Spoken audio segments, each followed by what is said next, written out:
Hello and welcome to episode 11 of the Golden Syrup Gaming Show. Hello. Joining me as always is my co-host Dr. Richard Gammon. And joining me is my co-host, Crispin Fresh. Crispin Fresh, thanks. What is that? I don't know. I was going to go Crispin Dry, but then I thought you've got an air fryer, so probably Crispin Fresh is more fitting. Just call me Chris. Chris. As always, it's straight into the news. And the news this week is Giant Bomb. Do you know what Giant Bomb is? No. Giant Bomb, the most famous gaming website there is. I've never heard of it until this very moment. Never heard of Giant Bomb? No. Honestly. Jeff Gerstmann. Who? Jeff Gerstmann. No. Giant Bomb. I've heard of Jeff Keighley. That's a different Jeff.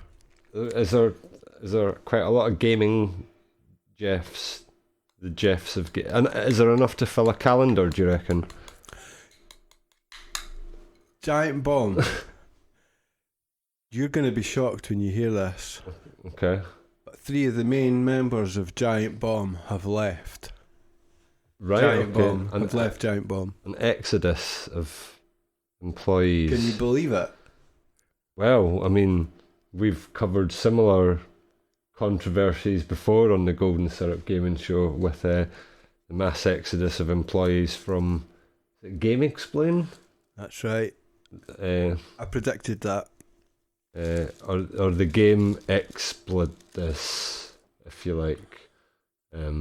We'll not Game Explodus. I was trying to combine explain Exodus. Exodus. Game Exodus. I wanted to make it a bit more Game Exodus. obvious that it was meant to be a play on words. Anyway, So anyway, Giant Bomb. Jeff Gerstmann. Girthman. That's him. Right, okay, aye. Do you recognise him? No. You don't recognise Jeff Gerstmann? He looks like many YouTube bearded gaming like he looks like a cross between John Hancock and the Completionist.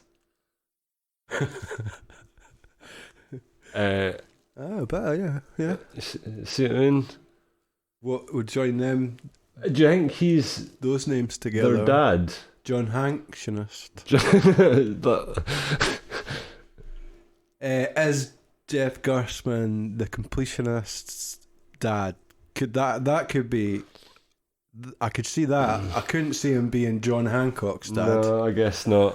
I would say John Hancock, probably older than Jeff Gerstmann. But potentially related in some manner, So based on no evidence. Have you heard of a website called GameSpot? Yes. GameSpot, you have heard of that Yes, one? I am subscribed to GameSpot. You're subscribed to GameSpot. I rarely watch their content.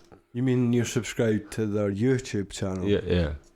Because GameSpot is one of the biggest gaming websites on the internet and has been since the start of time. I mean, I knew that it was big, but You've got IGN. yeah. Heard of that? Yeah. And then you've got GameSpot. So they've, since the inception of the internet, those have been the big two, really, haven't they? I mean, like I was a game trailers man, and like Game trailers. back in the day, but obviously There's they're another one of the big ones, but they're gone now. GameSpot. And there's Kotaku and Polygon, and Polygon. Quite new. Is it? I thought they were Fairly new. been about since at least 2012, which is coming up for 10 years. I'm talking about OG websites from the inception. I could remember watching GameSpot, some of the first gaming videos that were on the internet. Like you're talking about game trailers. Yeah. It's the same kind of era. Aye. It was the first. Even before YouTube. Yeah, game trailers and GameSpot. Exactly. But I've never been a fan of GameSpot or IGN. No. They're like the mainstream. They're paid to say what they say. Yeah. Which brings me to the point of what I'm talking about. Jeff Gerstmann used to be one of the main dudes at GameSpot. Mm-hmm.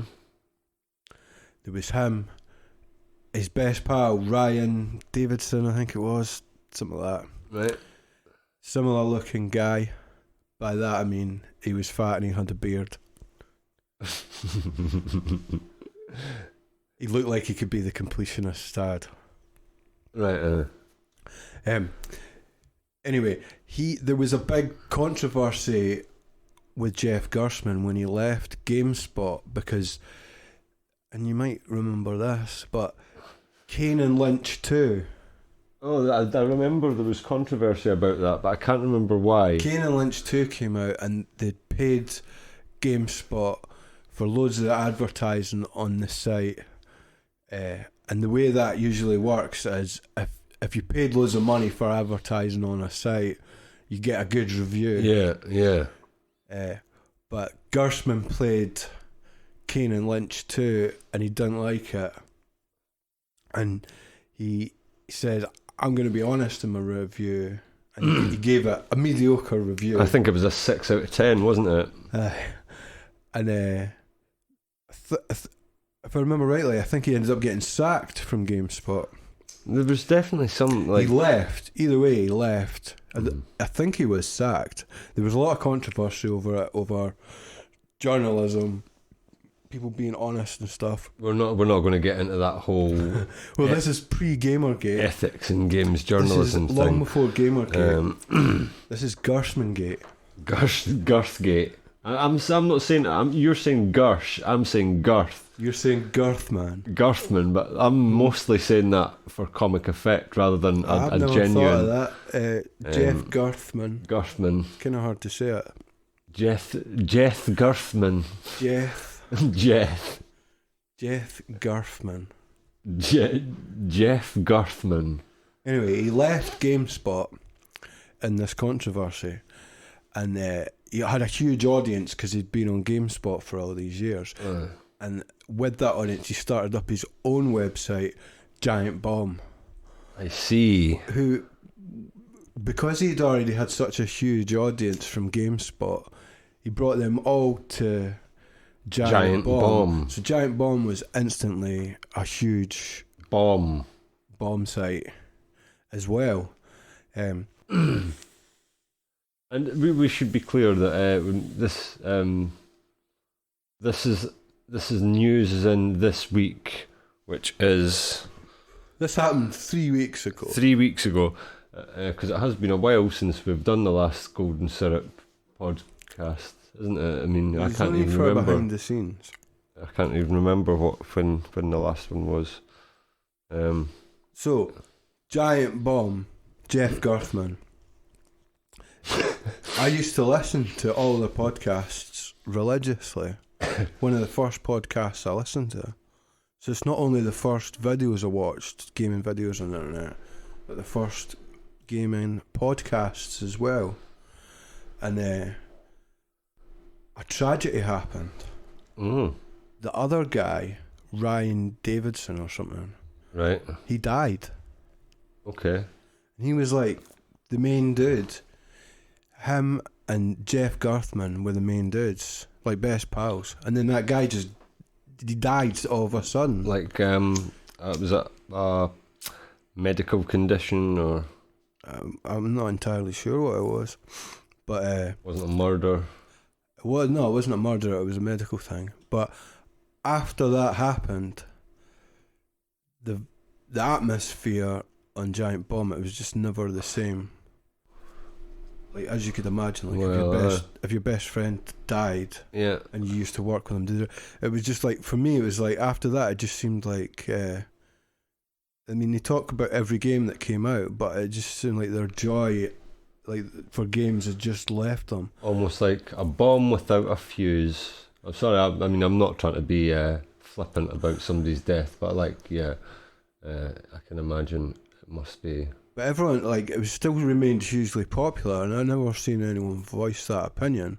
And it might sound like cruel, but it definitely seemed to me that after that guy died, that just games didn't really make them happy. You know what I mean? Like, Yeah, you yeah. imagine, like, just nothing really make you happy anymore, and it just had a somber atmosphere to it, and you know what I mean? Like, Jeff Gerstmann, he was just negative about everything really after that.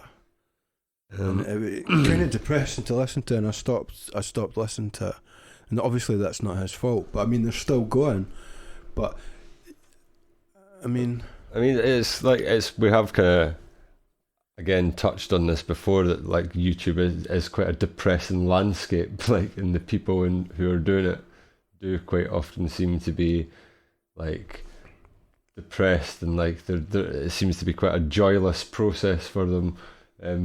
Something that they maybe used to love, but all the joy's been sucked out of it by trying to appeal to a ruthless algorithm that fucking, you know, their livelihood can depend on the fluctuations of random numbers that, you know what I mean? definitely. Fuck that. Garthman's not mainly a YouTuber, although they do have a YouTube channel. I guess they're more of a website. I suppose, yeah. But again, I suppose like when it's as big as something like GameSpot, or like even with like an audience as big as what he likely had, you know, there'll be a lot of pressure to pump out content. You know what I mean? I mean, I don't have any like responsibility like to play a game, but I still have a backlog that's like keeping up with games. Yeah. It's difficult for me, and I don't even have to do. It's not my job. Yeah. But if it's your job to have to play every game that comes out, it just seems like. I mean, imagine the anxiety that you'd have if you actually like were getting paid to play these games that you've got in your backlog, and you weren't doing it. Like, must be shit. There's so many games come out. Yeah. Just to try and play everything, and it just kills the fun. And then like sometimes it's just hard to pick the right game for your mood. Like, you want to play something, but you're not quite sure what you're in the mood for, so you just end up playing nothing or watching YouTube videos about other people playing games instead. And like I find that like like there's definitely like a certain degree of motivation required to get into a game, you know what I mean? And it's just about like whether or not you want to invest that time or not.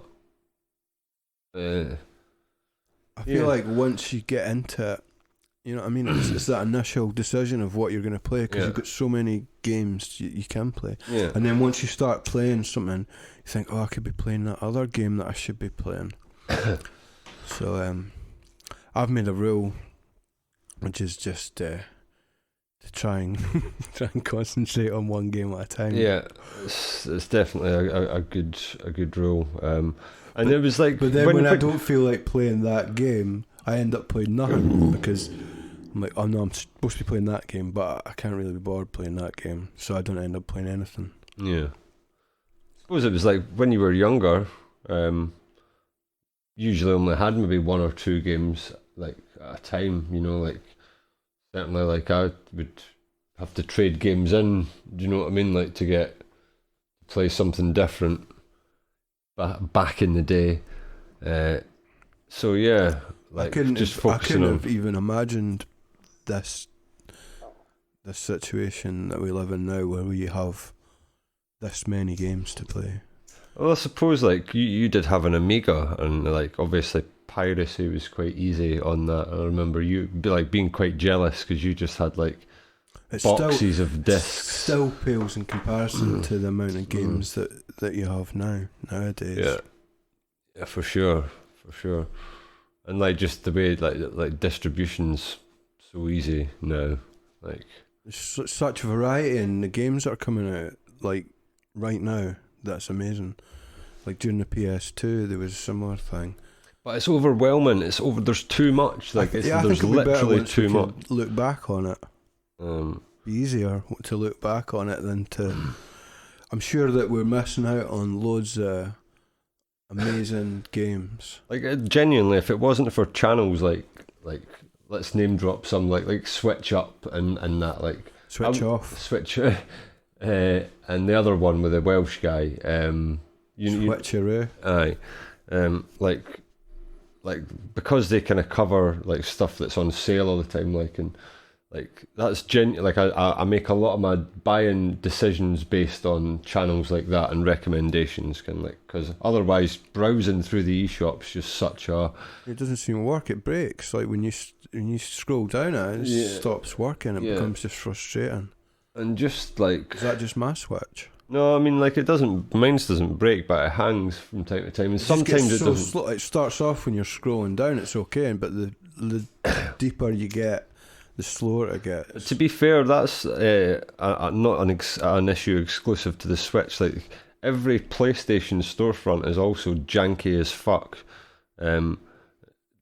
Like I don't know what it is. Like it's just must be like holding too much information in memory when you're scrolling down. It's like holding all the information, I'm guessing, and then you've got a game maybe open in the background, and it's just maybe a bit too much. But yeah. There's been rumours that they're going to like update the storefront at some point, but like that's literally been 4 years and it's been exactly the same pretty much. I don't think they're going to update it. No, I don't think so either. But it would make life so much easier. I mean, I don't even know what would make it better. Do you know what I mean? But just if it just ran smoother. Just something to separate the wheat from the chaff, if you like. Like there's so much quality stuff in there that's buried in amongst a fucking sea of mediocrity and shovelware and just utter shit. Fucking No, that's totally true, but I think, like you say, all the stores are like that, aren't they? Steam's like that.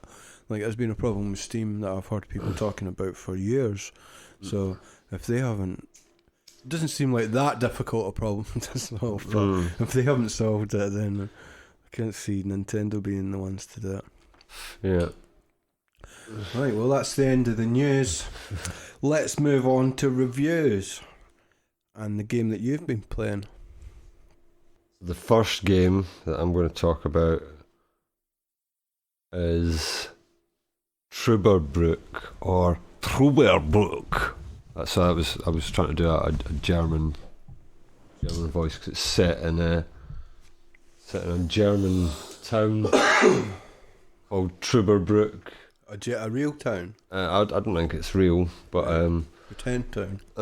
And it's like a point and click adventure in the vein of Monkey Island, if you like. It's got a sort of I don't know what kind of art style I would describe it as. It does have a really like beautiful style. It's kind of pre-rendered. Do you know what I mean? Like it's very like Grim Fandango, but obviously with much sort of higher resolution kind of graphics.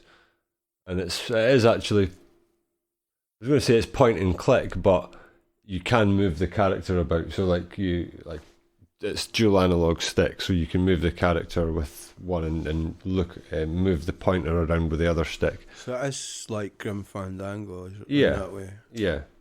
The point and click mechanics initially, when you start playing it, you move your pointer around and it just snaps to items like objects of interest, and that can be quite disorientating, like to start with, but you kind of get used to it. Like, I like in some ways how modern point and clickers have kind of streamlined the whole process of interacting with objects, but kind of takes away a lot of the kind of experimenting that made the older games fun. Do you know what I mean? Having like the menu of words at the bottom that you click on. Verbs. Yeah. Sorry, mum. Yeah. Like it just this has got a coin thing, like Monkey Island, the third one. Yeah, but it's so like you have an inventory, but you can't actually physically interact with anything in the inventory. Just when you have the right object in your inventory, the option will come up on the right object in the environment to use it on. Like there's no experimentation involved, and so I've started off being quite negative about it. I did actually really quite enjoy the game, and we'll get to that. But like, this is just a kind of overall commentary on how I think the oversimplification of like puzzle adventure games is definitely like detrimental. Like it strips away that kind of like I say, that sense of experimentation that made the older games. I don't really see the fun in trying everything with everything though. But some of the byproducts of trying things that don't work is fun, and like things happen that wouldn't happen if you didn't try certain things, like like little things that the programmers put in that you wouldn't see unless you tried the wrong thing with the wrong. Do you know what I mean? It's like it's about trying. I get that people like that, but to you're testing the logic of the game by saying, "Oh, well, what happens if you this?" Like, do you know what I mean? And that's why there's red herrings in these games. Do you know what I mean? To fucking throw you off. It's pretty tedious. I get it. I get that it's tedious, and I get why they've streamlined it. But also, like, if you're going to make an old school point and clicker, like make an old school point and clicker. Allow for a bit more freedom in the interactions, because these games there's not a lot to them. They're basically a few screens. Do you know what I mean? Like if you actually break down how much environment there is and what you do in it, there's not a lot to them, like any of them. And it's when you think about like my memories of playing the original Monkey Island, and especially Monkey Island 2, it's like they were massive. Like it felt like you'd really explored like these worlds that had been created, but it was all in our sort of imaginations, if you like that. Our imaginations filled in the blanks. In reality, it's just a handful of screens, and it was on 12 discs. Well, Monkey Island 2 was That's definitely quite massive. Was that the first one or the second one? Two. How big? The first one I think was on 4. I think it was was only it? A few discs. Yeah, but it seems like nothing. But maybe that's why it felt longer. If this game came on 12 discs, do you think it would be better? But anyway, so yeah, like I say, that's a bit of a more general critique about how things used to be better when we were younger. In your opinion? In my opinion. But Truberbrook, so it's a kind of science like, I don't want to say too much about the plot because I think it's actually worth playing. So I'm not going to. I'm going to try not to spoil anything. But yeah, it sort of has a sort of mystery, sci-fi story at its core. This guy turns up in the town.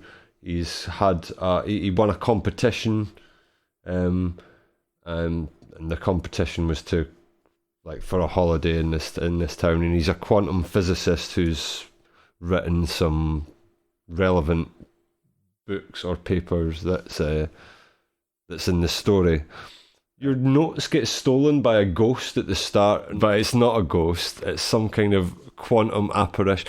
Like, I don't want to get too much in it. I don't want to get bogged down. I don't want to get bogged down in quantum apparition. Yeah, hornet's nest. Yeah, but the environmental detail and everything's really quite beautiful. And so has it got a sense of humour? It is funny. It has a kernel of humour in it, but I wouldn't say it was like not laugh out loud funny.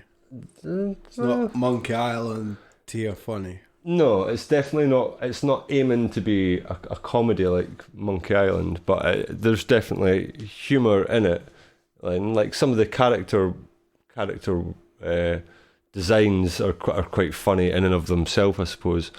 And like the voice acting is really good. It's like really well performed. So is it fully voiced? Fully voiced. Yeah.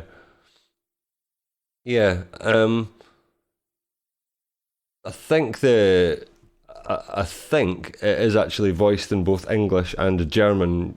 I think German. like most of the voice cast are actually bilingual, apart from I think the main guy, the main character. So they've done both the languages themselves. I think so. Because the female characters have a really good German accent. So and then in the credits, I think it said that they'd actually done both. Whereas the main actor, I think the main character might have had an English and German, like a different actor for each. I could be totally wrong about all of that. But we don't fact check things on the Golden Syrup Gaming Show. What about the sound? Has it got a lot of music, or is it more environmental? The music's a bit of it's inoffensive, but it's pretty much just a single loop that plays for the whole game. But it's not. That could be a deal breaker. Aye, I mean, like you remember when you came to visit me one time, and I had what game was it? It was on 51 Worldwide Games. It was Solitaire or something, and it was just like that loop playing for maybe 2 to 3 hours. This has possibly got even less music going on than that. I mean, but is it pleasant like that? It's kind of like just a kind of low tempo jazz-ish loop. You know what I mean? Like a nice. Surely not one song for the whole game. I mean, does it just come in and out? In most of the game, it is like there might be other pieces incidental music. I'm maybe selling it short, but yeah, just get used to hearing this one piece of music quite a lot. Yeah, and like the puzzles as well. None of them are completely like. Do you know what I mean? I can't remember the kind of what you call that type of logic. Moon logic. Yeah, nothing too much like that. You know, like they are. All the puzzles are solvable. Do you know what I mean? Like nothing's too. Oh, what the fuck? Do you know what I mean? And I think I had to look at a guide once. Is it quite grounded, or is it? It's a sci-fi game, isn't it? Well, I'd say I say sci-fi. It's definitely got like, like almost some existential themes. Yeah, there's definitely because the main character is a quantum physicist, and there's kind of that layer of science to it that yeah, it's definitely science fiction, but not like overtly. Like it doesn't get ridiculous until maybe a little bit later on. I don't think it's trying too much to be in this world. It's its own world, but it's still grounded in science. Like if you know what I mean. Like the technology is kind of like that hyper. Do you know what I mean? Like hyper futurist. Like what tech? Like if you imagine that, like the Jetsons. Do you know what I mean? That kind of aesthetic, that 60s style. Like if they had technology beyond, like a retro futurist. Yeah. So I like it's definitely not in this world, but it's. Yeah, but like a part of the story is about kind of multiple realities and stuff as well. So, it's quite a short game, was it? I'd say maybe about 7 or 8 hours. Yeah, and you got it quite cheap, didn't you? I got it because it was on sale and it'd been recommended again by like I think it must have been Switch Up, or like it's been recommended by a few channels. And I remember seeing it on them, but they did say wait for a sale because I think it was like 25 like about £25 to buy new. That does sound a lot. It looks like a £15 game. I think I got it for less than that. I can't remember how much I paid for it, but it was like a deep sale. Got on a deep sale. Deep sale. For like £1. Yeah. And it's worth £1. Oh yeah, unquestionably. I'd still say don't pay full price for it. Don't pay £25. I mean, you'd have to be mad. And like as far as without, again, I don't want to go back into the story. Like I was quite unsatisfied by how it ended, but it was a multiple choice ending. And I chose one particular ending, so maybe the other ending is better, but I was quite underwhelmed by the whole thing by the end. But up until that point, I think there was enough going on to keep me interested. So you'd recommend it to me? I would say I'd say give it a crack. Like I've tried a few point and click type games on the Switch. Like I got that Siberia and played that for a bit and kind of got bored of it. That's an old game though. Aye. Whereas this engaged me enough that I finished it, and it wasn't a slog. Do you know what I mean? And there was points where I did kind of get maybe stuck for a little bit, and then I put it down, and then. Like, do you know what it's like? You come back to it the next day and then somehow you just get it, like, as soon as you pick it up, that bit that you just couldn't get your head round, it just clicks. So... Point and clicks. Aye. It never frustrated me. Good puzzles, good voice acting. So, like I'd say, a solid recommend if you like that kind of game. But I will say there's a bit of jank. I got stuck in the environment a few times. Like it doesn't like it if you, I think, like click on something and then he starts to move, and if you move the joystick while he's moving, you can sometimes get stuck in the environment, and it's like it's a hard reset. Like you have to. How are the graphics made? I mean, it looks like sort of like photos composited together or something. Like I say, it does have this kind of, I don't know how you would describe the art style. Interested to see a behind the scenes look at. Yeah. I love it. I think it looks at points it looks amazing, especially for like an indie game. But like again, it's that kind of like look but don't touch kind of thing. Like, hey, well, a lot of these games, like, it looks incredible, but you can, like, there's obviously very limited interactivity. It's not actually served well by being able to move about the environment with the joystick. I think it'd be better if it was point and click exclusively, and it'd be better on the Switch if it had gyro pointer. Because I'm not entirely sold on the snapping mechanic. Have you played other point and clicks that use a gyro pointer? Yes. I can't remember what ones now off the top of my head. World of Goo was an early title that used it. That's the only one I can think of now. I have played other ones. Seen many games using the gyro pointer. There's definitely ones that I've played that do, and the more should, because it's fine, like having to reset it with a button, like, not really much of an issue, is it?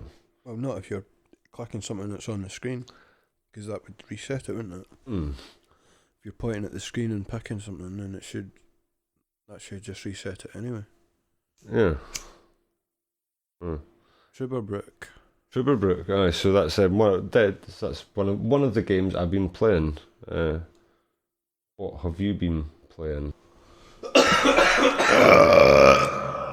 I have been playing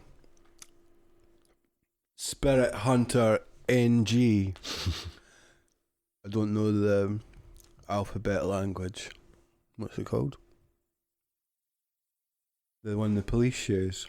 Phonetics. NG. What's NG in phonetic language? Oh fuck! Now you're asking. Nigel Gunther. Golf. G is golf, isn't it?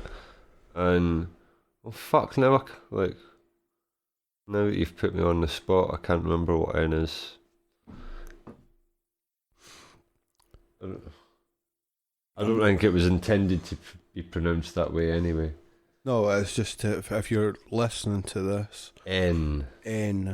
Because of my accent, you might not know what I'm saying. I'm not saying M. Oh. Are we out? That's a rabbit escaping. So, Spirit Hunter NG. That's what I've been playing. It's a visual novel. Yeah. Definitely. And it's on the Switch.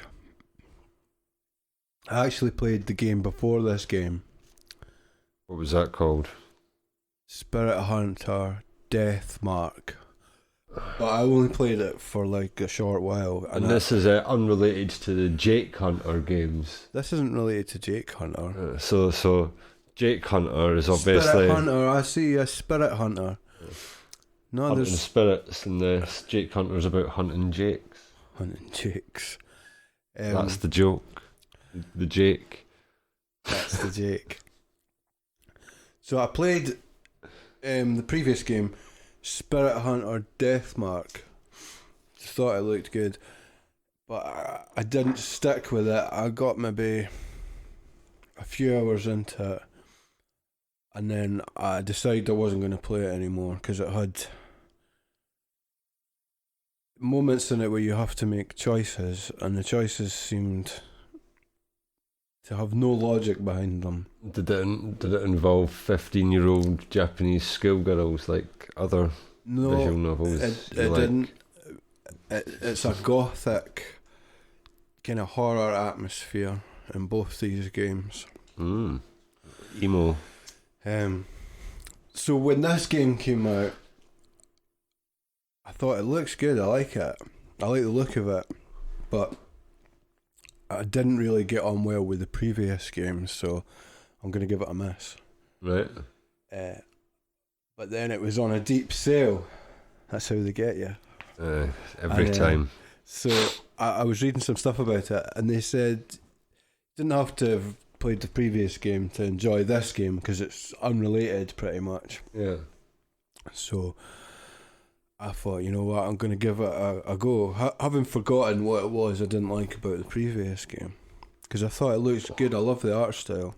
Anyway, so I got it, I downloaded it, and I started playing it, and it was going great. I thought, I love it. I put my other games to the side. This is my main game that I'm going to play now, because it has a lovely art style. It does, yeah. Lovely music, and atmosphere, which is what I like about visual novels. Just the little bits of sounds, the sound cues, if you like, that come in. So it was going great. I was thoroughly enjoying it, relaxing in, reading the story. I mean, it's a bit silly. It's a bit sort of teen, young adult fiction. A bit tween, a bit like Twilight or something. It's a bit Japanese. it's a bit kind of emo, but still it was fine. When it gets dark and horror based, it's quite gory at points. Yeah. There's some quite graphic things happen. People getting killed in various ways, beheaded, cut open, all sorts, which was great. But it all started to crumble slightly when it asked me to make a decision. Now, previously, I used to like some sort of gameplay in a visual novel because I thought...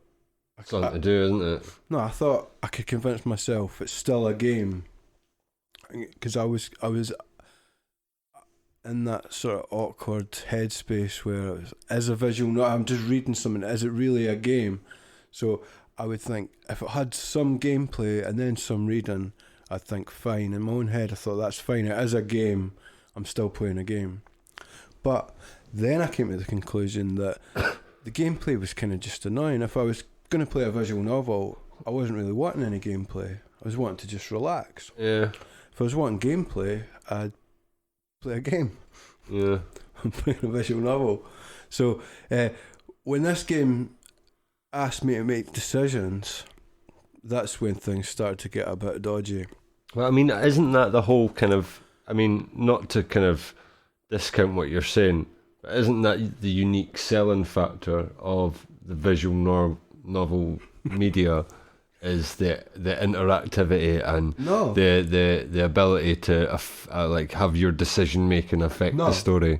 No, that is I mean, like, to me, that like it's like the choose your own adventure kind of genre. But exactly, that is choose your own adventure, but that's not a visual novel. Like most visual novels, you don't have any choice in. You are just reading it. Like in the Japanese visual novels, it's just reading. So, well, if like, can I ask a serious question then? Ask away. Is there any? I mean, other than the fact that maybe there'd be a bit of animation, is there any reason that these couldn't exist in just like graphic novel format? And if they did exist in graphic novel format, would you read them? No, because what I was saying that I liked about it is the music, the atmosphere, the sound cues, and all that. And you don't think your imagination would be able to conjure that from the medium if it was on a page? The thing is, I wish that we could get more visual novels, and there is more like Western visual novels coming out that are more kind of grown up and more interesting. But there is something kind of cool about the weird Japanese-ness of a game like this, which I do, even though it's not really what I'm interested in, kind of Twilight or that sort of young adult fiction. I just think that it speaks to the strength of the Switch that there is like kind of the abundance of all this kind of like stuff that maybe wouldn't ordinarily find an audience. Do you know what I mean? Like it's there on the store. Do you know what I mean? The audience for these sort of games, as I suppose all niche games, has been growing steadily over the years. Yeah. And like games like nobody was really talking about visual novels like or even playing them like it just wasn't a thing, like, and I think just like having these digital storefronts and that, and like and I suppose it's like something that the Switch, the eShops criticised for is also something that you could say is like a benefit, is like it's quite egalitarian in terms of like AAA titles like don't get any more spotlight than like a wee indie title. Do you know what I mean? Or like a visual novel. So they share the same kind of. Do you know what I mean? It's, you could imagine like on the PlayStation Store. Do you know what I mean? They'll spotlight EA games because EA are rich and give them loads of money. But like Nintendo's eShop is fucking shit, but everything's just like shoved out on there at once, and you can, you know what I mean? And I mean, like those kind of games aren't for me. Like I kind of like I don't mind a walking simulator, but there is a kind of level of interaction that I kind of expect from a game. Otherwise, it's not to say like I don't see the value in a visual novel, because I kind of do. I'm just kind of not sure that the kind of stories that you're kind of talking about are really of that much interest to me. Do you know what I mean? I mean, basically what this game boils down to is kind of like a ghost story, I guess. Right. But no, I mean, it's one of those where it does keep it grounded enough that you're thinking, is it real life events or is it supernatural events for a lot of it? But then at some points it just goes completely off the deep end into supernatural craziness. But I liked it when it was more grounded, when it was more kind of a murder detective game. That was the atmosphere I enjoyed about it. I could definitely see the appeal of something like that, like more sort of hello. But once I got halfway through it, then I was kind of determined to get to the end. But the last third of it or so became really heavy in decisions, which was my least favourite part of the game. So I was wanting to just read it and get through it and see what happens, because I was vaguely interested by this point. But then it started getting really quite complex at some points, and I was following the walkthrough and I was doing all this, you know what I mean? It was getting quite heavy into the gameplay, but to me the only way you would work out what you were supposed to do would be trial and error. And I didn't have the patience for that. I just wanted to read what was going to happen and get the game finished, and then when I was really near the end, it crashed. So the only slight disconnect I had was the main character. Like, you've seen him, like, looking at him, what sort of guy would you think he is? Looks like a kind of emo. He's wearing a choker. That's what I was going to say. Like, what would you describe that as? Like, sort of. Well, I was surprised to find out that he's meant to be like a really macho kind of guy. Different standards, like cultural. a muscle man who's always like starting fights and stuff. And like a bit of a maverick. A loose cannon. But he doesn't look like that to me.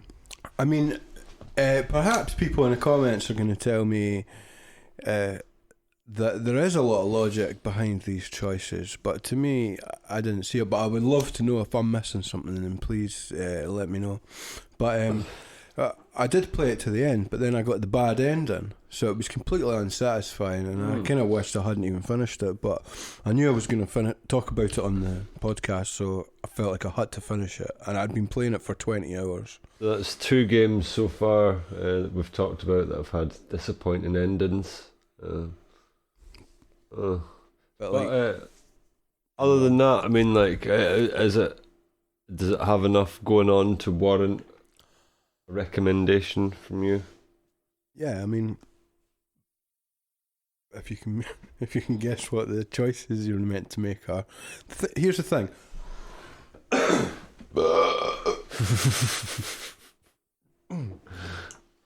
Here's the thing. In Jake Hunter, it asks you to make decisions, and if you make the wrong decision, it says something like, "No, that's not it," and then it lets you choose again, taking away the one choice you've already made. So I mean, you're going to get the right answer, but if you do know what the right answer is straight away, then you get that satisfaction of getting it right straight away, and not having to pick the wrong one 3 times. Like, I suppose it's the alternative from that would be you get the wrong answer and then you're frustrated because you can't go back and make another decision. No, so it's like the only kind of... What happens in this game is you make the wrong decision. It has maybe 10 pages of text telling you what happened after you made the wrong decision. Blah, blah, blah, everyone dies. Blah. You get the game over screen, and then you have to reload your game from a wee bit before where you make the decision. Then you get skip past all the text you've already read till you get to the bit where you're making a decision. Then you pick a different choice. And then it says, blah, blah, blah, blah, blah, blah, you got it wrong, blah, blah, blah, blah, blah, you're dead, blah, blah, blah, blah. Game over. To reload your save, skip past all the text to get back to the bit. It kills the story. Like, that's not good for the story. Whereas in Jake Hunter, you get the wrong answer, it just says, no, that's not right. You're straight back to it. It doesn't kill the pace of the story, which is what this does. There's nothing to be enjoyed. And a lot of these Japanese visual novels, they expect you to play it and then get different endings, play it again, get a different ending, and play. and it's just it's not enjoyable enough for me to want to do that. It's frustrating. Yeah, it sounds it. So, I mean, that. Yeah, if you're making a decision, make it quick. So that's all I've got to say about this game, really. Oh, cool. Looks good, sounds great, story's alright, gameplay, not impressed. Yeah. I'd rather that there wasn't any gameplay. I'd rather there was none. Yeah. So that's not good gameplay in my book. Bad play. So do you want me to talk about another game that I've been playing? Why don't you talk about another game that you've played? Okay. Now, this is an old one, but I finally got around to playing it, and it's kind of like following on from recently playing the Little Nightmares 2. It kind of had me in the mood for that bleak horror platform with a kind of child protagonist thing. So I got Inside, because again it was on a deep sale, and I'm really glad that I finally got round to this one, because it's fucking incredible. I mean, it's absolutely horrific, actually. It's Limbo in colour. Yeah, but unlike Limbo, I finished this. Limbo, I don't know what it was. There must have been a point that I got to where I maybe just couldn't figure out what to do, or there was a puzzle I couldn't get past, or like some kind of death trap thing. But this, nothing kind of frustrated me to the point of ducking out. Did you have to use a walkthrough at any point? I don't think I did. No, I didn't. You just figured it out with the old brain. Oh no, I tell a lie. There was one bit that I did have to, and it was a bit with this kind of fucking horrible mermaid. I wonder if we can even get it on here. Like, we've actually got visual aids. It's like a kind of, I want to say like an evil mermaid type person. Quite late on in the game, to be fair. Oh, there we go. Here we go. We're swimming about, so can't be far off. Yeah, so it's an underwater section like this, and there's this like long-haired kind of harpy thing that's chasing you, and it's quite tense. And there was a bit that just I couldn't figure out how the fuck to get past her. I mean, it's quite tough to know what's interactable at points. Is that just me? It does kind of telegraph things fairly obviously. I mean, there isn't a lot of interactivity in it, but there's bits that like took me by surprise. Like, there's enough variety in it to keep you engaged. Like, there's like even bits where you're kind of in this kind of submersible vehicle, and it's actually quite fun. I have played at least half of it, and I was in the submersible vehicle. Yeah, and like the thing is, like, you keep kind of, it's just, you seem to just be descending for the whole game, like going down and down, further and further into this, again, like much like Little Nightmares, this horrific place that you really wouldn't want to be in. Well, what is going on? Well, that's the thing. It's like, it's very ambiguous.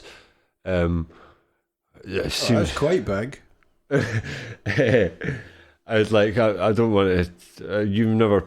Do you know what happens at the end? No, I gave up on it. I want to know what the story is meant to be, because I didn't have a clue.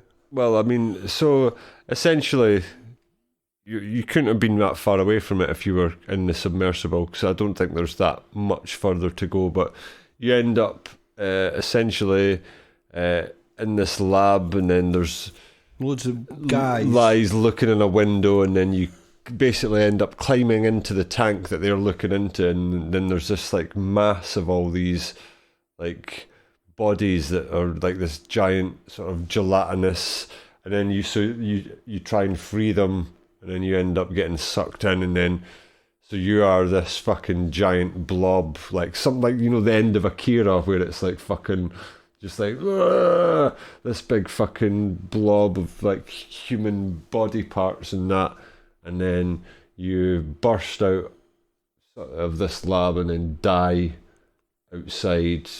The boy dies by the water. The boy's dead. He's dead. That's the end. That's the end. But it's horrific, but I've fucking really enjoyed it. Like, I'm not sure what those guys have done since then. You know, because the developers. The developers, right? I mean, like this bit that's on the screen now. That this is one, like this part. I found this particularly annoying. Just like having to do this bit with turning the I did this the valve and then having to run back. It's just kind of tedious puzzle. But I guess there had to be something to do. Everyone says this is an amazing game, and I'm sure it is. I mean, you just said it is, but it's pretty tedious, isn't it? And I'm saying what is happening, and you're saying it's ambiguous. Well, like much in the same way that any good kind of sort of I guess story has, like lets you kind of interpret what's going on for yourself. I mean, like, so I could interpret it as that he's infiltrated this giant facility where I guess there's some kind of bizarre experiment or series of experiments going on involving people and children, but I mean it's like a living nightmare. It is. It's horrible. It's like the sort of nightmare you had when you were young and you were ill. Mm-hmm. Yeah. So I mean, like, it's very creative in its world design, and like, and like you say, it is. It's like it is something out of a nightmare, but not in a kind of. Do you know what I mean? Like an overtly, like horror, horrific way. It's all. I'd say it's very subtle. It's just eerie. Yeah. And it's like nothing's like there's no gore or. Bleak is the word that you used earlier. Yeah, that's what it is. Yeah, it's and the kind of everything's very muted and foggy, and like I say, you're constantly like it seems like you're just endlessly going down and down and down further into this fucking horrible like, and then like the world as well. It's like there's definitely a story that. There's environmental storytelling going on, isn't there? Yeah. But I don't know what's going on. And that kind of environmental storytelling, I would say, wasn't present in Limbo because it was just like essentially silhouettes and spiders. That's all I can remember from Limbo is a fucking spiders and spiky death traps. Whereas I think this is a much more pleasant, albeit equally horrible world to be in. It definitely shares. What is the moral of the story here? Fuck knows. I don't think there's a moral of the story. Much like any other game of its ilk, you're just trying to get out of where you are. To what end? Who knows? I mean. There does seem to be like a common trope. Is there not a twist in this? Aye, the twist is you turn into a giant blob and die. That's the twist. That's the twist. So how do you change into a blob? Like I told you, like so you go into the tank and you're swimming and you see the big blob and it's like it's all horrible, and then I think you try and like free it somehow and then it sucks you into it and you just end up controlling it pretty much as soon as you touch it. So you become it like that. You become it. But you do escape, so I guess there's some happiness to be found there. I did this bit with the dog guys. Yeah. None of it was fun. It's horrific. Well, that's the thing. It's like it does. Like it's stressful, like, but in a good way. Do you know what I mean? It has tension and like atmosphere. It is similar. Like I never thought about it, but it is similar to Little Nightmares. But I like Little Nightmares a lot more. Well, I think that Little Nightmares like is better because it's 3-dimensional. Like I think having that, and I think that the aesthetic is better in Little Nightmares. Just that's a personal thing though. I guess gameplay wise and aesthetically, there's a lot of similarities. I never even thought about it, but I guess Little Nightmares was influenced by this. Yeah, I mean, it had to be. But yeah. Yeah, so I would say that it's definitely worth going back to. I would say if you, like, even though I've totally spoiled the ending. I'm not going back to it. I played most of it and then I just gave up because it was too bleak. Yeah. No, I was looking at I didn't have the patience to muck around and try and find out what I was supposed to do. I kept looking at the walkthrough and then kind of destroyed the whole point of playing the game. I thought I might as well just watch a video. Just what I'm doing now. Yeah. But I mean, like, it's a shame because I wanted to like it and I knew that cool people liked it and I was supposed to like it, but it just didn't click with me. I find that happens with games quite often, and then sometimes like just playing it like for example, games like Alien Isolation didn't click for me first time round, and Assassin's Creed 4 I didn't quite gel with that to the end. But I guess a lot of it depends on how you're feeling, your frame of mind. Aye, and like it's like like you say, it's frame of mind or like having this like the Switch and being able to play a game sort of like having more flexibility on how you can play or where and when you can play. Like it's a bit of a game changer. So like I found Alien Isolation, like I didn't find it a slog at all playing it on Switch, but on PS4 I've really felt it outstayed its welcome. Yeah. You should have played it on PS3. Aye. I see like the bit that's on screen just now, like this is like even this is like just like it's terrifying, isn't it? Like it's just you're just going down in that ship. I guess it's like anxiety and just yeah, that's why I didn't like it. It's horrible. Like just constant anxiety. Yeah, why would you? Not what I was wanting. Why would you want to go in there? Sorry, I mean I realise this is an audio format and I'm not being specific enough with my. But yeah, great game. I do actually fully see why. I'd say it's much better than Limbo, and I'm going to have to look into see what they've done since then because it's probably worth a look. And great, like I suppose I should say, like as well, like talking about sound design and stuff. The sound is fucking incredible in it, as I recall. Yeah, all adds to the atmosphere. Yeah, solid recommend. What else have you been playing? I don't have another game. Well, I might have one more. Oh, in fact, we have a joint game. That's right. It's a review of Village. Resident Evil Village, which in is Germany they say Village. Village. Mm-hmm.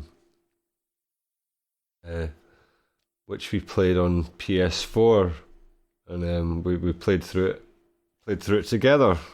Couch co-op. Yeah. Is that, no, it wasn't it's not strictly couch co-op. No, of course it wasn't. But it was handing the joypads off like back in the day. Yeah, and I remember a number of months ago we were like, need to get a next gen console to play Resident Evil Village, and playing it on PS4, couldn't help but thinking, this is great, but no ray tracing. I mean, I couldn't say I was enjoying myself at all because there was no reflections or whatever ray tracing actually is.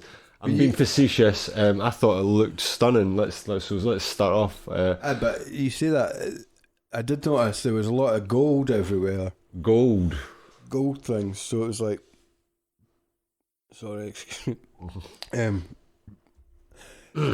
I bet the gold stuff looks good in ray tracing, and that's why there was so much gold everywhere. Oh wait, no, actually, we should get footage of Resident Evil Village on the screen. Quite weird, this. Yeah. So, what did you like about Resident Evil Village? No, you were talking about the performance. Aye. Ray tracing. Yeah, no, I mean, I was joking in that. Honestly, I've seen side by side comparisons of on PS5 and PS4, and honestly, I really couldn't tell the difference. And even on base PS4, I thought it looked amazing. I mean, there was a couple of framey moments. Yeah, it definitely wasn't. They were few and far between. It's not the kind of game where I think it really relies on lightning fast 60 frames per second response. But there was a lot of gold everywhere. There was a lot of gold. I reckon that's going to look good with ray tracing. And much like although the base PS4 doesn't do 4K, it does do HDR, and we played it with HDR on, and I thought it definitely gave it that extra sort of next gen sheen to it, with the depths of the darkness. It was really dark, wasn't it? I couldn't see anything. I mean, I don't know if there was a problem with the settings or if that was by design. I think it's by design, because I've seen gameplay footage and people who are hardcore into that kind of thing, that's how they seem to like it. They want it dark to be as dark as possible, and then the light settings to be as light as possible. Definitely that. It definitely added to the kind of horror, I guess, aspect of it. And I think it looked really impressive. Other games that I've done it on the PS4, there's Red Dead Redemption 2's got quite nice HDR. But again, it's much the same. You go from an outdoor environment indoors, and then for a moment you can't see fuck all, and then it kind of sorts itself out. It's like when you come out of a cinema.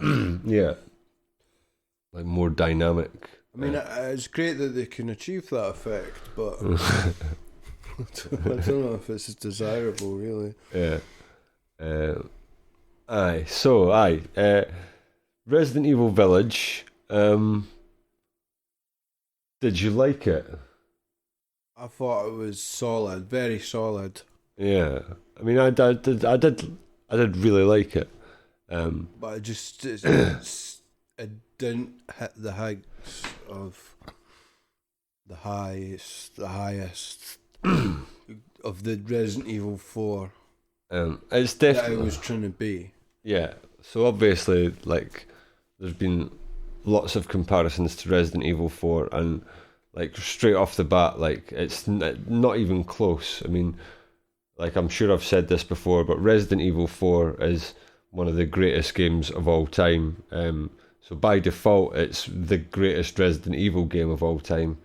And a lot of people will argue with that, but it's just, in terms of being one of the most perfect gaming experiences I've ever had, it's fucking up there. It strikes that perfect balance of it's still got the kind of the vibe, if you like, of the previous Resident Evil games, and it's right at that point before it went completely off the rails. It's just the perfect storm. It didn't have the fun or the sense of humour of Resident Evil 4. No, none of the campness. Resident Evil 4 is camp as fuck, and it was a bit dry. Obviously, Resident Evil 4, is just ludicrous. The storyline's just fucking ridiculous. there's a bit where a giant statue of a fucking midget chases you down a hallway. Like, it's fucking just completely ludicrous. And the Resident Evil Village is obviously following on from 7, which kind of had a very grounded Texas Chainsaw Massacre style, like... But I don't even know why it does. Like, it doesn't seem to be in that world at all. It's like they've taken the characters from that and then they take them out of where they live and into this completely different world, which doesn't really have anything to do with them, does it? But no, for the most part, I actually loved Resident Evil Village. I thought that the environment, I guess, the location was interesting enough. It's like a big theme park. Aye. A big snowy theme park. Yeah. I did find some of the ways that the village was sort of sectioned off quite frustrating. Like, navigating the village sometimes was a bit of a pain in the arse, but overall the different sort of areas that you go to were interesting enough. And I think when we ran into that problem was when we were trying to get the sort of side treasures.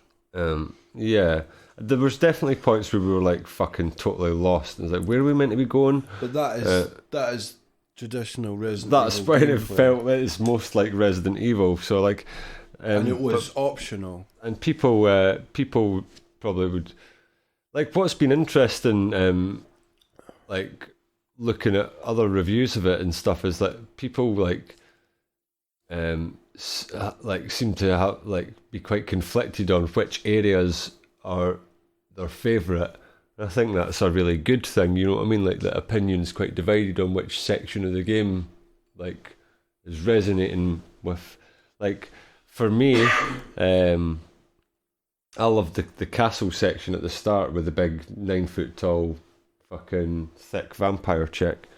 Yeah, I think the first half of the game was much more exciting. Yeah, like I would like the kind of weird fucking bit where you're getting chased by the baby as well, like the fetus and that. That was quite sort of PT-esque. The first half, I was loving it. Yeah. And then it just... it did go a bit off the rails towards the end, didn't it? When you're driving a fucking giant tank with a chainsaw and a fucking infinite ammo gun against... And that was out of nowhere, but I guess that's the sort of campness that we were saying it was missing. Yeah, but it kind of felt a bit tonally out of place, like Resident Evil 4, like when that stuff was happening, you didn't even question it, and like at no point did it feel like it was taking itself that seriously. Do you know what I mean? Whereas this kind of does. It kind of struggles to strike that balance between being going for that kind of grounded horror aesthetic and fucking ludicrous. And like, to be fair, it's quite like the kind of enemy design is quite creative, and like I thought each of the kind of the characters that you end up fighting are unique and interesting enough that, you know. Yeah, the gameplay was good, but then again towards the end it got a bit stale where they were just throwing loads of enemies at you. Yeah, I mean, it's like, it was very AAA. I mean, it's kind of what we've come to expect. It didn't really take any risks. It basically mashed Resident Evil 7 and Resident Evil 4 together and failed to kind of capture really any of what made those two games in particular kind of exceptional in the series. I think, like, that being said, you know what I mean, it didn't really nothing outstayed its welcome. I think pacing wise, it was fine, you know, like it wasn't like there was no point where I was like wishing it was over, like, or that that anything like annoyed me to the point of, you know what I mean, wishing that I was doing something else. Like, No, the pacing was fine. But it was just seemed all the more interesting ideas and characters were in the first half. alright, and again, it's like looking at it. I mean, it's gorgeous. It's like, and like, I always kind of say that I think like this kind of strive for photorealism in games is to its detriment. Do you know what I mean? Like, I thought the environments in Resident Evil 4 were much more, like, they felt much more expansive. It felt like you'd covered a lot more ground. Village feels like quite compact in comparison. Like, there's the environments and the areas that you go to are quite small, and your movement speed is quite slow. And you're always going back to the village quite frequently. It's like a hub area. So like, whilst it looks incredible, like it's definitely not as it's linear, but it kind of hides its linearity quite well. Whereas Resident Evil 4, like, does it better, and it makes it feel much bigger because it is. There's just much more variety in the kind of different areas that you go to, and it's constantly changing. There's no quick time events in this.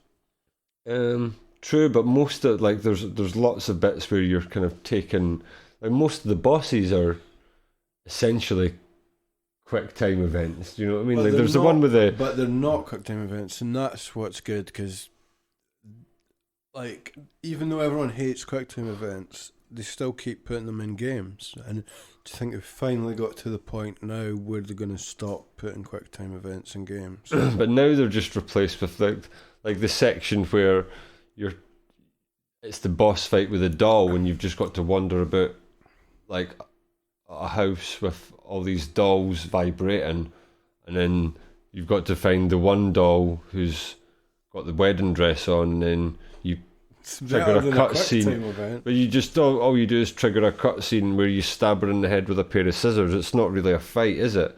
Like, most of the boss fights in this aren't really actual fights. They're almost scripted sequences that just like don't require much in the way of input or like anything in the way of skill or like, do you know what I mean? Like puzzle elements, puzzle or combat, like, yeah, which was slightly disappointing. But then also boss fights, you know, I can take or leave them. But if you're going to do them well. Evil, traditionally, it does tend to come down to just shooting something a lot of times. Again, yeah, it started to become a bit of a trope from Resident Evil 4 going forward, that there'd be a glowing orange mass somewhere on the body that you've got to shoot. Yeah, and in this game, they had the glowing red thing. Spots. Yeah.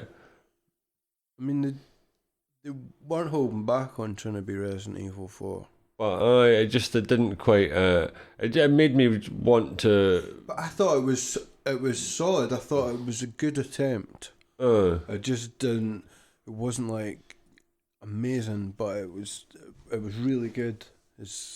I don't think it really benefited from being in first person, to be honest. Like, I think the VR version is definitely going to come out when the PS5 VR comes out.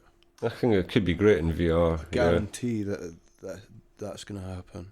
Yeah, because I saw it looks to me like it's been made with VR in mind, but I mean the PS5 VR is not out, so obviously it's not included. But yeah, I'd be surprised if that doesn't happen. So like, we've kind of like already touched on sort of what we liked and didn't like. I think specifically if there was anything that really was outstanding and or like outstandingly bad. The weapon selection was quite annoying. So this is another thing. Like, one of the things that I've praised Resident Evil 4 for was its inventory management and stuff, and it kind of had this has it's like it's done the same thing, but at no point did I feel like I needed to upgrade. Like Resident Evil 4, you were compelled to upgrade things, and like you upgraded, but you were always constantly still battling for space in your inventory, and you had to be quite, you know what I mean, vigilant. I was meaning more literally your weapon selection, as in selecting your weapons, like, because we were saying it'd be better if it was just like a radial menu. Yeah, like, so you can only have like 4 weapons assigned to. Yeah, and we had more weapons. And then the ones that we couldn't assign to the 4 points on the D-pad inevitably never got used that much. And yeah, I didn't feel like didn't feel really I was noticing that much difference when we were upgrading the weapons. Like, it wasn't like, oh, you totally feel now that the shotgun's more powerful. Like, I didn't get that sense that, you know what I mean, I could tangibly feel the upgrades making a difference. And I remember doing it a lot more often in Resident Evil 4, and it being much more satisfying. Like, there was like the little trick that if you upgraded your weapon capacity, your ammo capacity, then it filled up your gun for you. So like, that was a tactical move that you would do frequently. Like, oh right, so if I'm short on bullets for this, but if I upgrade the capacity, then it tops me up. Do you know what I mean? It was part of the whole decision making process, and I just felt like while it was there in Village, I wasn't like really compelled to invest much time or effort into it, and like it wasn't necessary in the same way that it was in 4. Yeah, what? But again, Resident Evil 4 was made by Shinji Mikami, who is the guy who invented Resident Evil, and that was like basically he's like the best game that he ever made.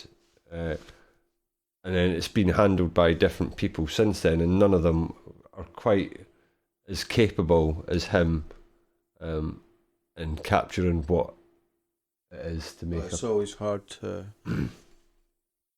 recreate. What's the saying? To recapture the magic. Yeah. Something like that. It's almost impossible, and that's what I'm saying. They've done a really solid effort. Yeah. With this. Yeah. Not much complaints. No. Apart from the complaints we've been making for the last half an hour. But like, that's all valid. Do you know what I mean? It's like, and we only complain because like Resident Evil is one of my favourite gaming franchises, if you like, and there's been a kind of even the worst games are still like, you know what I mean? Like, we still had fun playing Resident Evil 5 for the most part. You always say that, and I always say no. But no, what I find interesting is with this engine, what's it called? The RE engine that they've used for this game. Like, they made the 2 remake games. Yeah. And then they made 7, and they've made 8. And although if my mum saw them, she would think that they're all pretty similar games. Right. They are all quite different, like iterations on the formula. Mm-hmm. You know what I mean? Like, in their own way, they're quite different, but they're all around the right idea. You know what I mean? Whereas for me, they'd gone way off track previously. Right.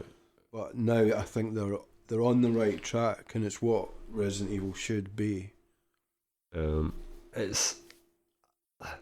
I get like why they've kind of been going down the road of doing the remakes the way that they have been, and I think it's quite like it's good that the kind of mainline numbered series have went in a different direction, and as far as I know, there's going to be one more that follows on from this. Well, like the ending is obviously suggests that it's going to be the daughter, but I call me call me old fashioned, but I'd love to see a fixed camera angle Resident Evil happening again. Like That's not going to happen. But folk do mods. I've seen somebody modded this to make it a third person camera, static camera. But yeah, that's a pipe dream. Because it's just like there's something about the atmosphere and the vibe of the first three games that I think will never be recaptured. Like, and it's because of fixed camera angles, and yeah, it's like Capcom have kind of said, "Oh, we want to go back to what made the original special, and they'll do anything apart from that." Which is, to me, a massive part of what made the original. I don't see why they can't just make it an option in the menu. Mm-hmm. Just a fun little extra, even if they want to charge it as a £5 DLC. It's just like like much like Resident Evil 6. It's almost like it's trying to be everything. Like, it's done it in a much better way than Resident Evil. I don't think this could be like fairly compared to Resident Evil 6, even though that's what I'm doing. But it does kind of venture into the same over the top fucking territory in loads of ways. Like, I hope the next game in this series is in the city in modern times. I was trying to think of like what would be an original and compelling location. A city would be quite cool, but I suppose that's what the problem with the RE engine, from what I can tell, is it's very good at little self-contained areas. Like in the Resident Evil 2 and 3 remake, like you don't really get to explore a city. It's like as soon as it can funnel you into the police station or the. In 3, you're in the destroyed city, from what I've played of it. Aye, but again, like much like like it's not like the original. You're pretty much there's a large part of the game where you're exploring the city. I'm pretty sure in this new one, it just funnels you from area to area in a quite a linear manner, and you're not really exploring or doing anything that you done in the PS1 version, you know. And I think that's one example where I think most people agree that they kind of dropped the ball a little bit. Like the Resident Evil 3 remake felt like a rush job. But that I agree, but I still think it's interesting that they're doing these different iterations. And hopefully they're seeing what the feedback's been like, because nobody really liked the 3 remake. Everyone loved the 2 remake. Yeah.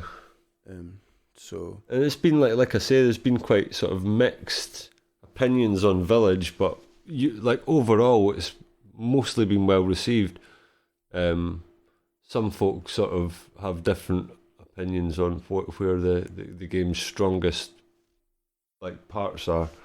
To me, I'm like I like the castle. I like the bit with the baby, and I actually quite like the bit the factory. Like there was some quite nice like when you were using the lift to go up different floors and that kind of felt like Resident Evil to me. Like like having to go back to the mold, like the bit. Do you know what I mean? But like. You had to use the same bit for multiple, to make different items for multiple bits, and it felt like, this is kind of like Resident Evil. Yeah, it definitely felt Resident Evil-y. Aye. But almost on a surface level, it didn't feel like it was quite committing to. Then that's what I mean when I loosely compare it to Resident Evil 6, and is that. It's in some ways trying to tick all the boxes to make it like so.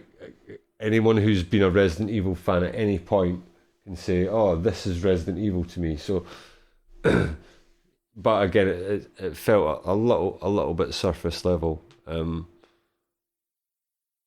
of, I don't know where I hope it goes next. It's definitely going to stay first person. I think it could be a bit more. I don't know. I preferred it being more claustrophobic, I suppose, in 7. Yeah. I mean, 7 felt like it was trying to be PT or what's the other one? It's on Switch now as well. Outlast. Aye. That's what 7 felt like. It was a reaction to those games that were popular or the games that people were playing online, streaming and getting frightened at. But I mean, it was scary. That was the thing. It was actually scary. But but it was like one of those games, and it just had some sort of Resident Evil elements added on, because I remember playing the start of that game and it didn't feel Resident Evil at all, and everyone was wondering how is this going to be a Resident Evil game. Well, like, I mean, is it going to be like people didn't know, is it going to have the traditional Resident Evil stuff in it? Because in the demo and stuff, you didn't have it. It didn't reveal any of that. You were just kind of walking about. Yeah.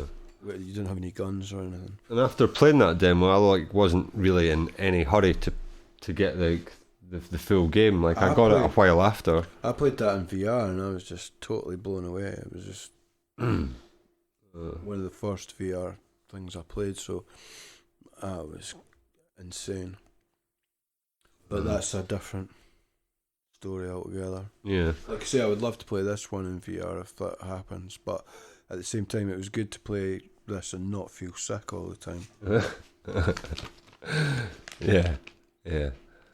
So I felt like, are you going to put a number on it, like, or like where would you rank it in terms of like how close does it come to your favourite in the series, if at all? I don't think you can compare this to a PS1 game, really, can you? Well, no, I think you could compare it to the previous game, and I would compare it to the previous one, and I would probably say I preferred the previous game. But I definitely I definitely prefer the previous game, and I definitely prefer Resident Evil 4. So, I guess in that regard, it's kind of failed to. But for what it is, I think it's great. I honestly do. I'm making it. I'm truly thankful to get it. I think it's great that we're getting a game like this, and it came when it was coming out. It was like, oh yes, it's coming already. It's the only game that I've played on my PS4, and it's the only game I bought on my PS4 in like at least 2 years. I think the last game I bought was Resident Evil 2 Remake. It's one of the only AAA games that I've been excited for playing the last year or something.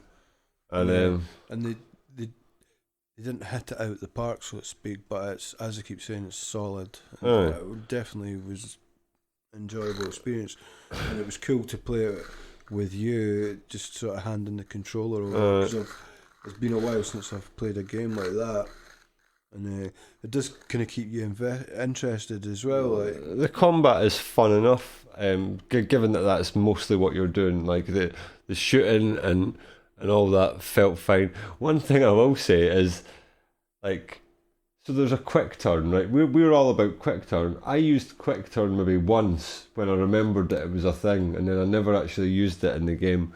How do you feel about that? Like quick turn being such a critical part of the Resident Evil. You don't need it anymore, but they still include it. And that's what's cool. I mean, probably a lot of folk played it and didn't even realise it was there. Yeah. But do you get that in any other games? Would you have that in like Call of Duty and stuff? I don't know. A quick turn? I don't know. It seems to be useful if you need to turn around quickly. Yeah, definitely. But I know I'm glad that they've kept it. I would overall give it a solid out of 10. A solid, aye. Mine would be mostly solid, but maybe with some slight erosion around the edges. Baggy at the edge. I would say I'm still at this stage more excited to play Resident Evil 4 VR on Oculus Quest. Oof. I think that's going to be a fucking... That might make you sick. Have you watched reviews about it? No. I've not. I'm not saying it will make you sick, but... I don't think there's been reviews yet, but it's meant to be coming out fairly soon, and Oh, it's not even out? It's not out yet, but in terms of the kind of... so you were saying this would be great in VR, and I'm sure it will. But this has been made probably with VR in mind. I don't Looks know like it. Whereas 4 obviously wasn't. No. When you're like retrofitting an older game, then it could often be a bit weird, but I'm sure it'll be fine. I know. I mean, I have concerns. Definitely have concerns. Like what the QuickTime event's going to be. Yeah, definitely how the or even the cutscenes. Like, is it just going to be looking at a static 2D screen for the cutscenes and stuff like that? Imagine if they were all in first person. It'd be fucking nuts. Because a lot of games, older games, that have been converted to VR, then the cutscenes are just play out on a screen like in 2D.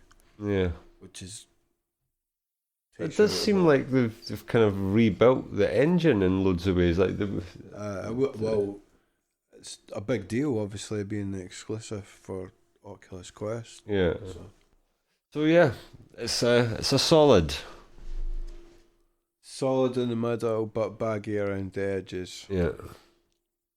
I am Khan of Outworld. Vacate my throne, or I'll soak these sands with your blood. Those aren't my words. Those are the words of Shao Kahn from the Mortal Kombat games. But we've been watching the Mortal Kombat film, haven't we, Dick? We have. We thought it would be... Well, I thought it would be a fun idea, because this was weeks ago now. And I'm struggling to even remember what That's happened. Exactly what I was going to say, is like, we thought it'd be a good idea to watch Mortal Kombat and then talk about it, because it's a game-related film, and it was available on streaming platforms because of pandemics and stuff. So otherwise, we would never have watched it. Gone to the cinema to see it. No, so expectations were low. We've seen the old one. Aye, and which was great. Which I have nothing but fond memories of. I've not seen it since I was 16 or something. Me neither, but I remember more about that than I remember about this, and I watched it a few weeks ago. So the original one I remember being like quite fun. It was exactly what it needed to be. It was a tournament film in the style of Enter the Dragon or whatever. Do you know what I mean? Is it Enter the Dragon, the Bruce Lee one with the tournament, or is it? I can't remember. Right. Anyway, yes, all good stuff. It was exactly what it needed to be. It had a sense of fun. It was reverent to the material. I remember. I had the song. It was very 90s. The characters were... I mean, the song is basically Too Unlimited, is it not? I mean, it was in that vein, wasn't it? That kind of early 90s 4/4 techno. It's very Too Unlimited. Esque.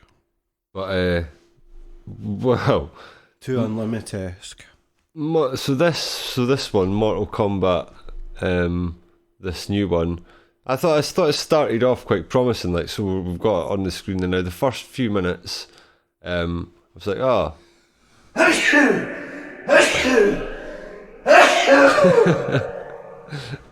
That's staying in. I thought this is great. You know, like Bless you, Dick. It had a very promising start. You know, like nice, proper, violent combat, which, in all fairness, was missing from the 90s film. So at the start, something happened with a baby. It was Sub-Zero and Scorpion's first fight. But before Scorpion was Scorpion. Scorpion, Yeah. Scorpion. And that actor's, he's great. I've seen him in other stuff. I'm sure he was in like the original Japanese Ring film. Original Japanese Ring. Aye. Film. From the 90s. But yeah, he's pretty famous in Japan and elsewhere.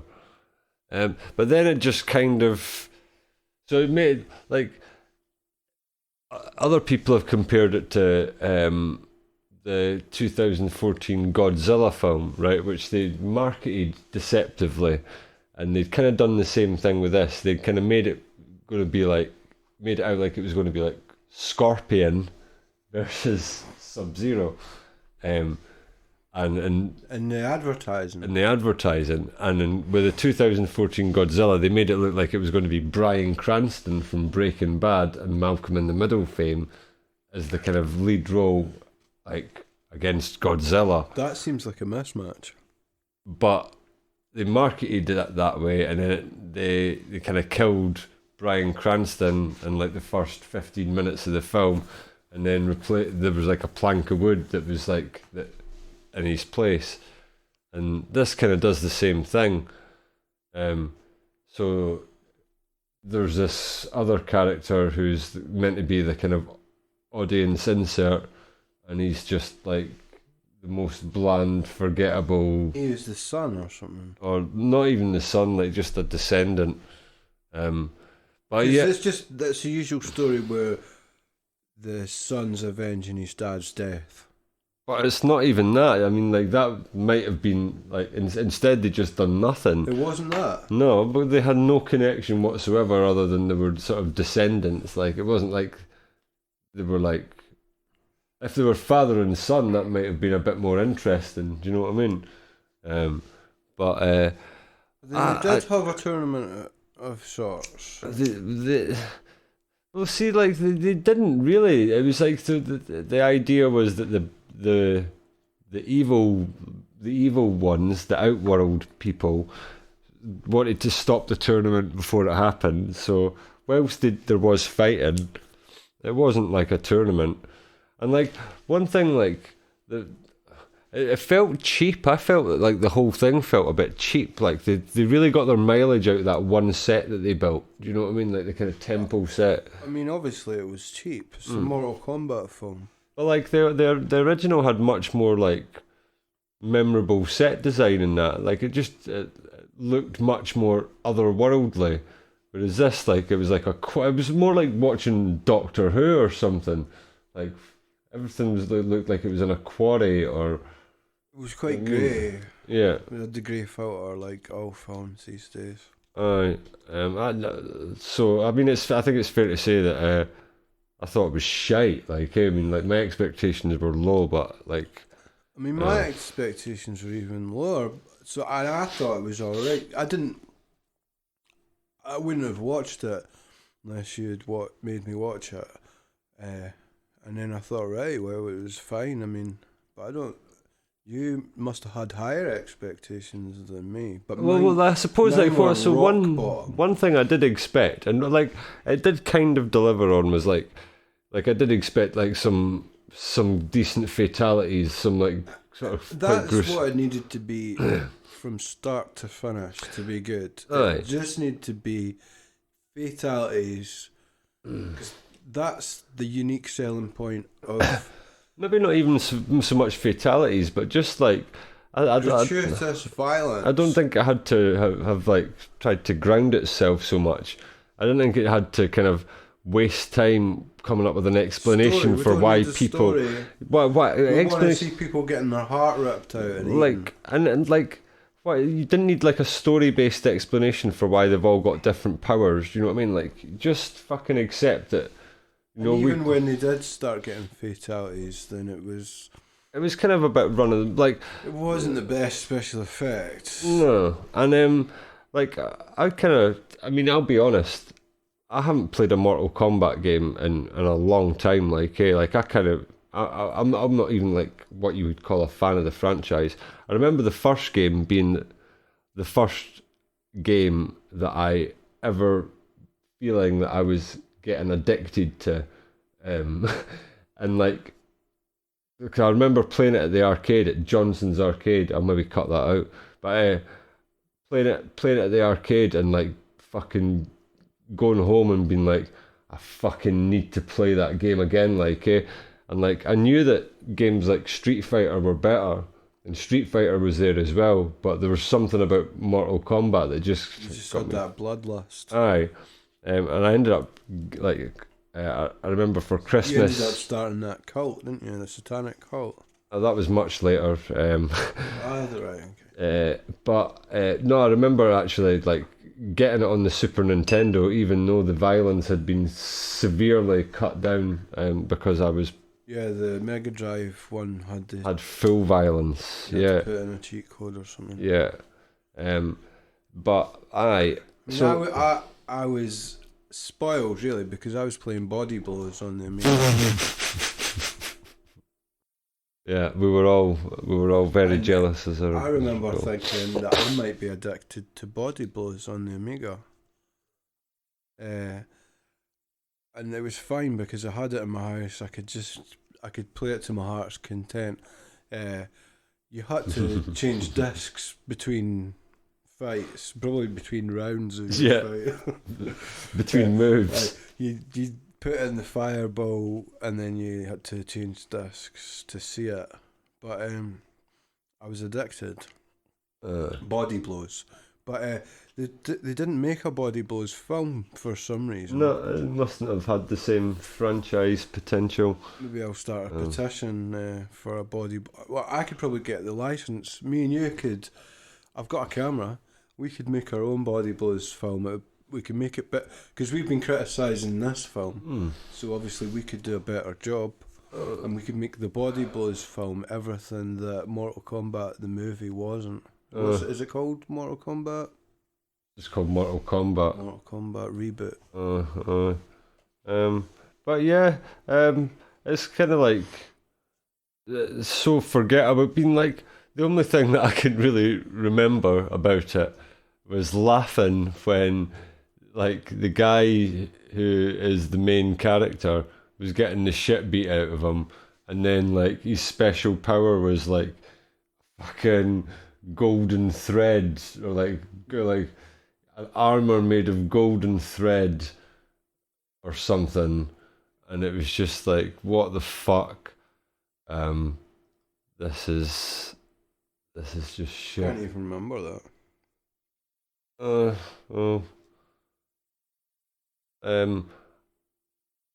I remember like a woman getting like split down the middle with a saw hat.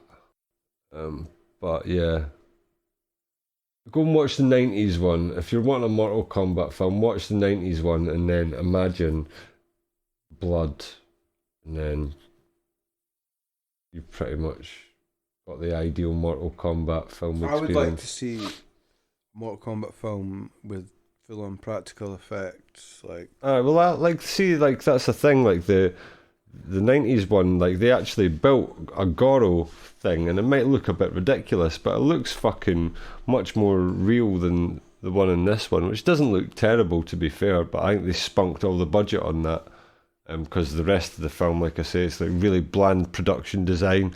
The fucking cast are totally, other than Kano, who was kind of given some personality, the rest of them are literal planks of wood, and fucking. I mean, they made the blueprint when they made Jean-Claude Van Damme's Street Fighter film. That's how you do it. That's how you make a tournament fighter film. So I don't know why people are still having trouble with it today. What's the deal? Like the formula was literally perfected in 1993 or whatever it was that it came out. 94 maybe. Yeah. That's what I want to see. Jean-Claude Van Damme, Kylie Minogue. The other one's dead, obviously, but yeah, Raul Julia. he probably wouldn't be interested anyway.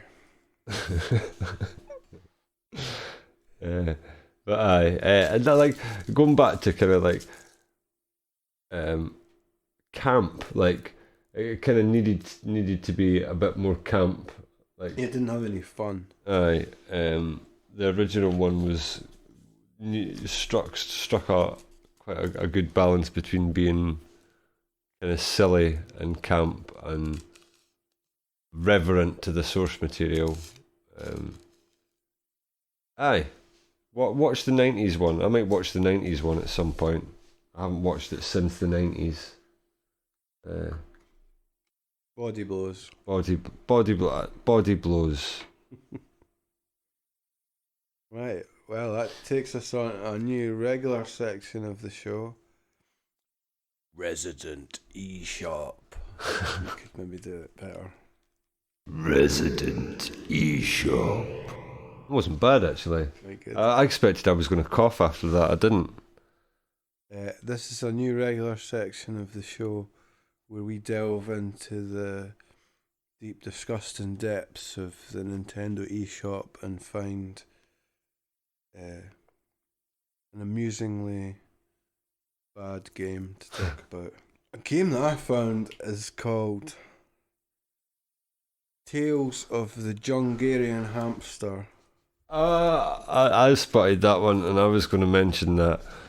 I've spotted something probably much shitter. Tell me about it.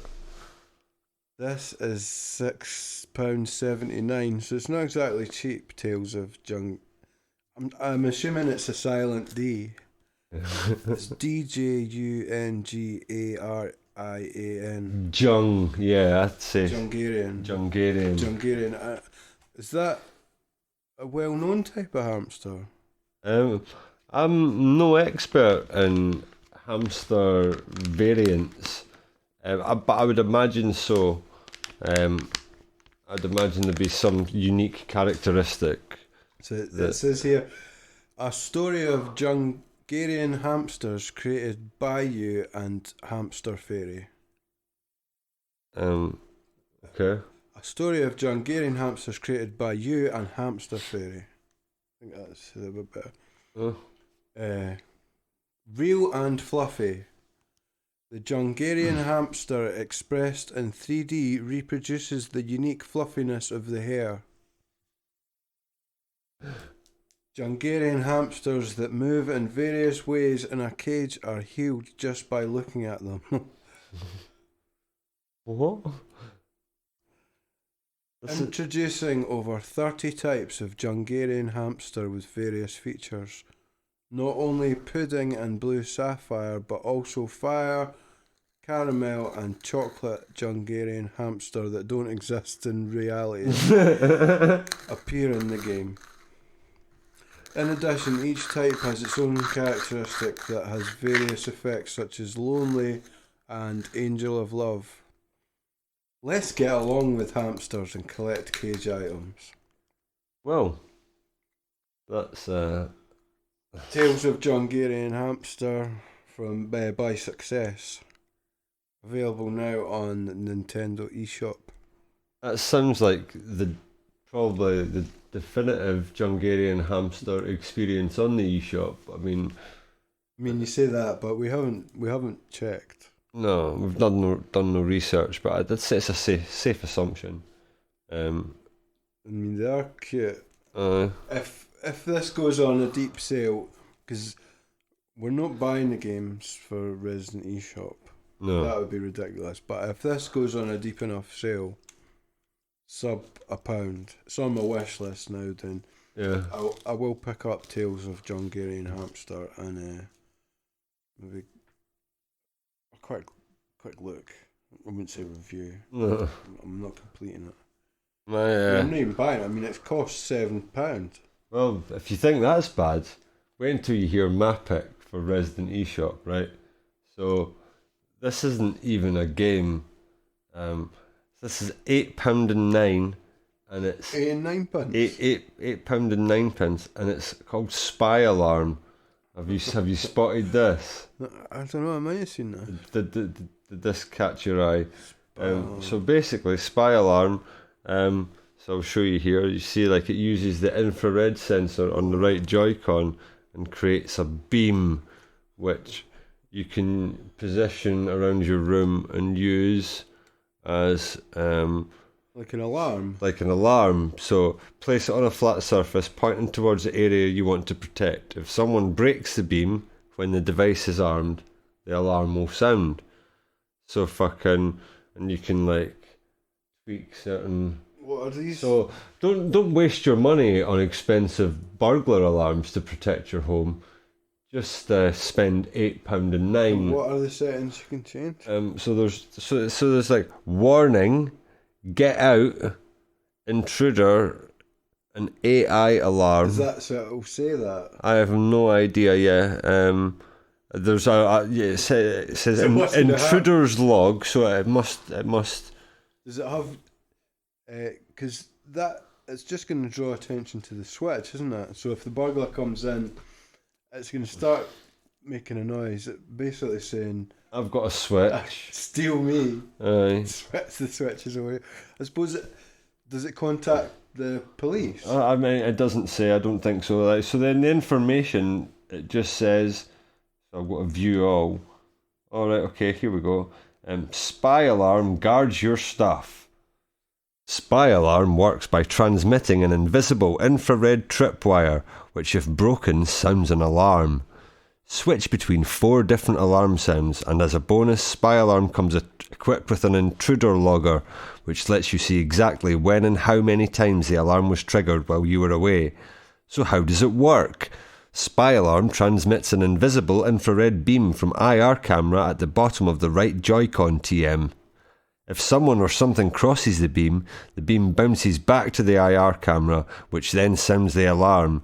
Spy alarm works better if placed on the edge of a flat surface with the range, that's me reading verbatim, with the range of up to 1 metre and even further when a white or reflective object breaks the beam.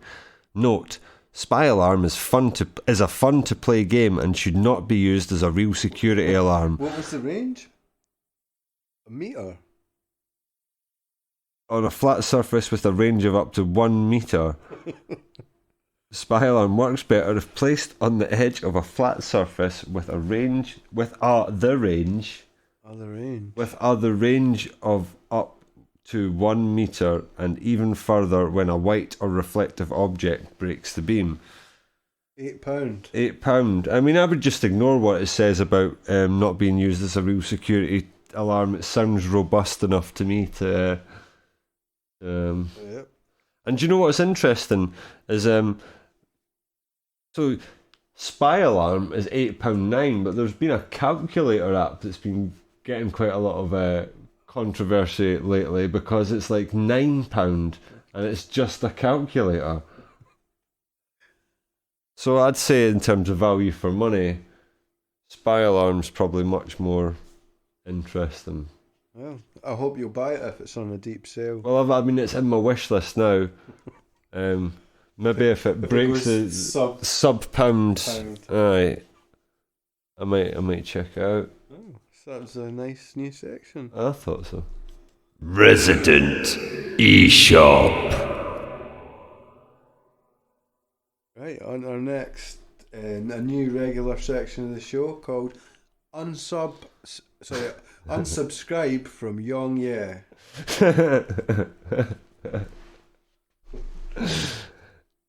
So I don't know if you've been watching much Young Yeah recently. I haven't watched Young Yet at all in fucking ages. I haven't, and every time I see a video, I just think I would never watch that video. I don't know what it is. It's not like he's done anything in particular to offend or upset me. No, because he's just negative.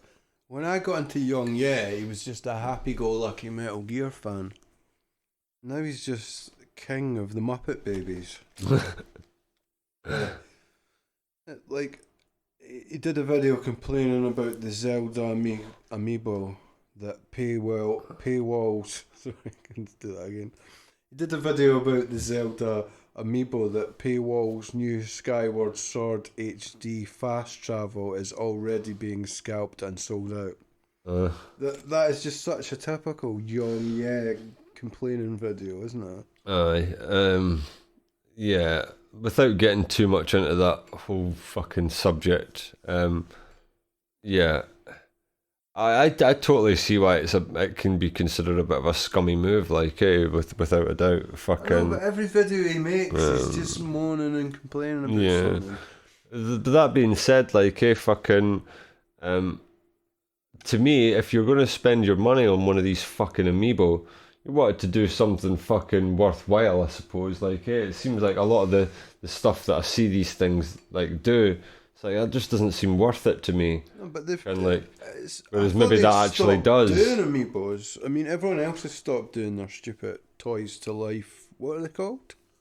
Games to toys. That is actually the question, but they sell them because people fucking buy them. Cause everyone says they don't buy them, and then do buy them. And then they go, oh, the manufactured scarcity, and it's like, well. So here's another video Young does. He's done a T-shirt that says "sense of pride and accomplishment" on it. Now I don't know what that is, but I guess that somebody, one of the game developers, the nasty evil game developers, has said that paying for a loot box gives you a sense of pride and accomplishment or something. Like I could almost guarantee it. That's exactly what it is. So he's made a T-shirt and he thinks that's funny. I don't think it's funny. That's why I'm unsubscribing from Young. Because all he does is complain about stuff. I might unsubscribe from him as well. Should I just do it now? And then that will make the section work. It will justify its existence. Right, okay. Well, the thing is, previously we had the section which was... What was it called? Controversy of the Week with Young. And so this is the last one of those because it's unsubscribed from Young. Right.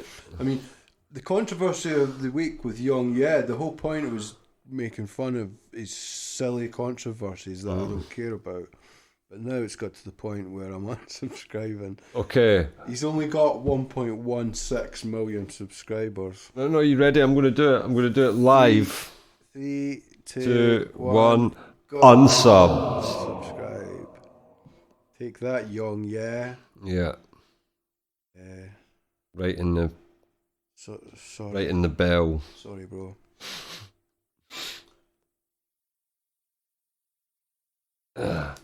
Let's go. I mean, it's not.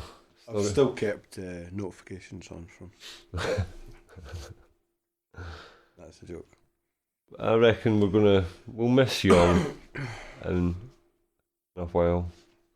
No, it'll be good to go back in a year or something and be, Young, I wonder what he looks like now. And you go back and he's bald or he's got long hair or a beard or who knows. Like, the possibilities are endless. Just really. Probably look exactly the same. Could look the same.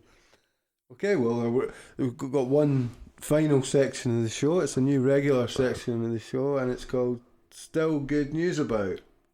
Right. Where, unlike Young, we ignore all the negative things that have happened in the last little while and concentrate on the positive. And what's happened that's been positive lately? I'm not actually thought. I just thought of a title for this section of the show. Something good. I mean, it's been quite. Things have been quite good, generally, and good news about the virus and everything's. I like things are kind of on the up in terms of we've been vaccinated, haven't we? Go to the better than that. The murders. Still good news about all the murder programs on YouTube nowadays. Now that we've unsubscribed from Young, we could subscribe to some more channels about some nice, relaxing murders. It's a positive. I mean, to concentrate on. There has been a lot of fucking really good murder content lately, isn't there? If Young would be great if he did murders. I mean, yeah, Young, stop being so negative and start talking about murder. Exactly. Fuck's sake, I mean. And on that bombshell, it's good night from me, and it's good night from Dick. Good night. Good night.